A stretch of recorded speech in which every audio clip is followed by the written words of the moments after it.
Hello students, good morning to all of you. आइए चलिए exercise 3C start करते हैं। एक्सरसाइज 3C में हमको स्क्वायर निकालना है। बहुत थोड़े से क्वेश्चन दिए गए हैं, ओनली 8 क्वेश्चन हैं। तो इसमें स्क्वायर निकालने के दो मेथड हैं, एक कॉलम मेथड है और एक डायगोनल मेथड है। तो दोनों मेथड से मैं दो एग्जाम्पल इसी के करवा दे रहा हूं, उसी से समझ लीजिएगा और तुरंत समझ में आ भी जाएगा। तो एक्सरसाइज 3C में कॉलम मेथड का यूज करके मैंने एक क्वेश्चन नंबर 1 और एक क्वेश्चन नंबर 4 ले लिया है। तो आइए क्वेश्चन नंबर फर्स्ट को सॉल्व करते हैं। कॉलम मेथड में सब में आपको पहले इसी तरह से कॉलम वाइज टेबल बना लेनी है। और जैसे इसकी पहले वाली एक्सरसाइज में आपने a प्लस बी का होल स्क्वायर का फॉर्मूला पढ़ा था, उसी तरह से आपका इसमें भी यही चीज लिखा हुआ है। फॉर्मूला a स्क्वायर 2ab और b स्क्वायर, ये फॉर्मूला लिखा है। लेकिन इसको अब सॉल्व कैसे करना है इसको देखिएगा कि यहाँ पर जो a और b है वो असल में होंगे क्या। यहाँ पर 23 का होल स्क्वायर लिखा है, तो यहाँ पर a की वैल्यू 2 हो जाएगी और b की वैल्यू कितनी हो जाएगी, 3 हो जाएगी। जो फर्स्ट नंबर होगी, जो फर्स्ट डिजिट होगी वो a की वैल्यू मानी जाएगी और जो सेकंड डिजिट होगी वो b की वैल्यू मानी जाएगी। तो जैसे ही a की वैल्यू आ गई, b की वैल्यू आ गई, इसमें पुट कर दीजिए। फिर उसके बाद आइए देखते हैं फिर क्या होता है। a स्क्वायर का मतलब हो जाएगा 2 स्क्वायर, 2ab का मतलब हो जाएगा 2 मल्टीप्लाई 3 और b स्क्वायर का मतलब हो जाएगा 3 स्क्वायर हो जाएगा। हम इनने इसको सॉल्व किया तो यहाँ पर आया 4, 3 2 जा 6, 6 2 जा 12 और यहाँ पर 3 3 जा 9 आ गया। अब यहां से लेना राइट साइड से, लास्ट में 9 लिखा है ना, तो लास्ट में आप 9 लिख दीजिए। फिर इसके बाद लास्ट में 2 लिखा है तो इसके बाद आप 2 लिख दीजिए। और फिर इसमें यहां पर देखिए 1 लिखा है ना, लिखा है 1, तो जो ये 1 रहेगा ये आपको यहां पर कैरी के तौर पर ले लेना। तो 4 में 1 कैरी जोड़ेगी, कितना हो जाएगा 5 और यहां पर कितना आ जाएगा 5 और यही आपका आंसर हो जाएगा। 23 का square is equal to 5 to 9 और आपको इसी तरह से कर लेना। आ गया होगा आपको समझ में। अगर नहीं आया तो फिर नेक्स्ट क्वेश्चन से आप समझ लीजिएगा, बहुत इजी है, सेम इसी तरह से करना और कुछ करना नहीं है। ठीक, यहां पर पहले आपको 2ab पहले छांट लेना है कि कौन a है कौन b है। फिर उसके बाद ये फॉर्मूला आपको लर्न ही हो गया होगा और जैसे ही फॉर्मूले में रख देंगे, मेन प्रॉब्लम आपको यहाँ पर कैरी में नहीं समझ में आएगा, उसको फिर से देख लीजिएगा। तो 96 के स्क्वायर में फिर जो 9 होगी वो a की वैल्यू हो जाएगी और जो 6 होगी वो b की वैल्यू हो जाएगी। फिर वही चीज a स्क्वायर मतलब कि 9 का स्क्वायर, फिर 2 मल्टीप्लाई 9 मल्टीप्लाई 6 और b स्क्वायर का मतलब 6 का स्क्वायर हो जाएगा। फिर यहां से हमने ओपन किया तो इतना है 36, यहां पर कितना आएगा 2 9 जा 18 और 18 6 जा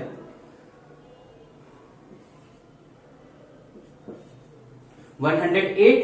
ठीक, फिर उसके बाद कितना आ जाएगा 9 9 जा 81 आ गया। अब इसके बाद यहां पर लास्ट में यूनिट डिजिट में 6 था ना, तो यूनिट डिजिट में 6 ले लिया। पिछली बार यहां पर टेंस प्लेस पर कुछ नहीं था ना टेंस प्लेस पर, तो इस बार ये टेंस प्लेस वाली जो संख्या होगी वो यहां पर जुड़ जाएगी।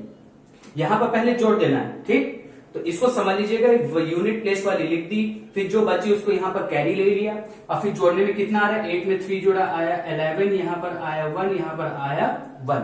अब जो यूनिट प्लेस वाली नंबर आई उसको फिर से ले लिया, फिर जितनी बची फिर उसको यहाँ पर कैरी के तौर पर जोड़ लेना है और यहाँ पर कितना आ जाएगा 92 और यहाँ पर भी कितना आ जाएगा 92 और यही आपका आंसर हो जाएगा। 96 का स्क्वायर इज इक्वल टू 9216 और ये आपका आंसर हो गया। आ गया होगा सबको समझ में। यहां पर जो भी यूनिट प्लेस पर नंबर आएगी पहले उसको लिख लेना है, जो नंबर बचे उसको लेफ्ट साइड वाले कॉलम में जो नंबर लिखी उसमें कैरी की तरह प्लस कर लेना है, फिर यूनिट प्लेस वाले लिख लेना है, फिर जो बचे फिर उसको लेफ्ट साइड में कैरी की तरह ऐड कर लेना है और फिर जो आ जाए उसको लिख लेना है। आ गया समझ में सबको। अब आइए डायगोनल मेथड के बारे में पढ़ते हैं। डायगोनल मेथड में क्या है कि सबसे पहले आपको इस तरह का फिगर बनाना पड़ेगा और फिगर आपको इस नंबर से देखकर बनाना पड़ेगा कि नंबर में कितनी डिजिट है। यहां पर 2 डिजिट है ना, तो आपको 2 रो और 2 कॉलम बनानी पड़ेंगी। ठीक, एक स्क्वायर शेप का फिगर बनेगा, 2 डिजिट होंगी तो 4 कॉलम बनेगी, वो 4 बॉक्सेस बनेंगे। 3 डिजिट होगा तो 9 बॉक्सेस बनेंगे। और 4 डिजिट तक का आता नहीं, केवल 3 डिजिट तक का आता है, तो आपको केवल दोनों के बारे में पढ़ना है। तो 2 डिजिट के लिए जब कहा जाए तो आपको ऐसे फिगर बना लेना है। फिर 67 लिखा है ना, तो 67 को यहाँ पर 6, यहाँ पर 7 लिख देंगे। इसी तरह यहाँ पर 6, यहाँ पर 7 लिख दिया। अब 6 का मल्टीप्लाई 6 में करेंगे तो 6 जा 36 ऐसे लिख लेना है आपको। ठीक, इसी वजह से इसको ऐसे सेक्शन में काट दिया है और ये डायगोनल बनता हुआ दिख रहा है, इसी वजह से इसको डायगोनल मेथड कह दिया। इस तरह से याद रख लीजिएगा। तो 6 जा 36। अगर आपको लग रहा हो कि यहां पर अगर मान लिया 27 होता तो 27 में तो यहां पर 2 होता, यहां पर 2 होता तो 2 जा तो 4 आता ना, तो 4 यहां पर लिखते और यहां पर फिर उस केस में 0 लिखते। तो इसको याद रखिएगा। ठीक, तो यहां पर 6 था तो 6 जा 36 यहां पर आ गया। फिर 6 का मल्टीप्लाई 7 से, 6 जा 42 ऐसे लिख दिया। फिर 6 जा 42, ये 7 और ये 6, तो इस बॉक्स में इन दोनों का मल्टीप्लीकेशन। फिर 7 जा 49, इतना कर लेंगे सब कोई, कुछ तो टफ नहीं इसमें। फिर उसके बाद लास्ट से स्टार्ट करना है। यहां पर 9 लिखा है ना केवल, तो यहां पर आपको 9 लिख देना है। फिर यहां पर देखिए, यहां पर कितना है 2 में 4 जोड़ा 6 में 2 जोड़ा 8, तो यहां पर 8 लिख देना है। फिर इसी तरह यहां पर जोड़ देना है, 4 में 6 जोड़ा 10 में 4 जोड़ा 14। फिर इसी तरह आपको यहां पर लिख देना है, यहां पर केवल 3 है तो यहां पर 3। ये ध्यान दीजिएगा, इस नंबर को मिक्स ना कर लीजिएगा, ये नंबर आपकी अलग हैं, ये ऐड करने वाली अलग हैं, तो इस बात का ध्यान दीजिएगा ये नंबर के लिए। अब उसके बाद कुछ नहीं करना, बिल्कुल पहले की तरह यूनिट डिजिट स्टार्टिंग यहां से करेंगे 9, फिर 8 और फिर 4।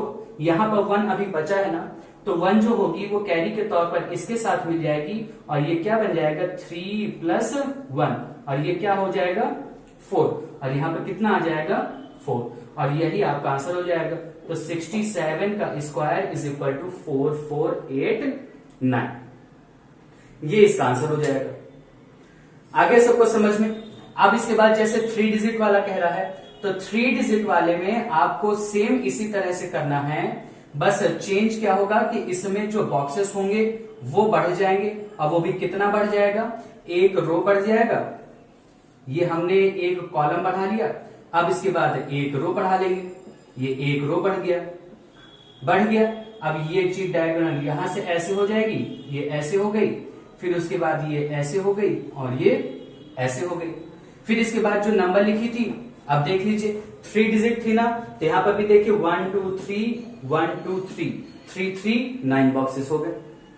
ठीक, तो 2 5 6 लिखा है, तो आप यहां पर 2 5 6, इसी तरह से 2 5 6 लिख दिया। फिर वही चीज 2 2 जा 4 0 4, फिर 2 5 जा 10, फिर 2 6 जा 12, फिर 5 2 जा 10, फिर 5 5 जा 25, फिर 5 6 जा 30, फिर 6 2 जा 12, फिर 6 5 जा 30, फिर 6 6 जा 36, पूरी नंबर फिल हो गए।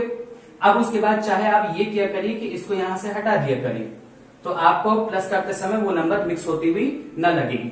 फिर इसके बाद राइट साइड से यहां पर 6 है तो यहां पर 6, यहां पर जोड़ेंगे तो यहां पर 3 आया, फिर यहां पर जोड़ेंगे तो ये देखिए यहां से जा रहा पूरा, तो 2 में 3 जोड़ा 5, 5 में 5 जोड़ा 10 और 10 में 5 जोड़ा 15।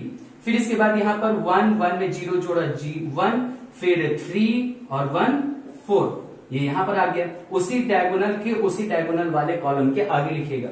फिर इसके बाद इसका 1 में 4 जोड़ा 5, 5 में 1 जोड़ा 6 और यहां पर 0 है तो 0 हो गया। अब यहां पर यूनिट प्लेस पे 6 है तो 6 आ गया, फिर यूनिट प्लेस पे 3 है तो 3 आ गया, फिर यूनिट प्लेस पे 5 है तो 5 आ गया, फिर इसके पहले 1 है तो 1 यहां पर चला जाएगा और ये क्या हो जाएगा 5, और ये आपको लिखना है। पहले कैरी आप उसमें जोड़ेंगे, फिर जितना आएगा आप वो लिखना पड़ेगा आपको।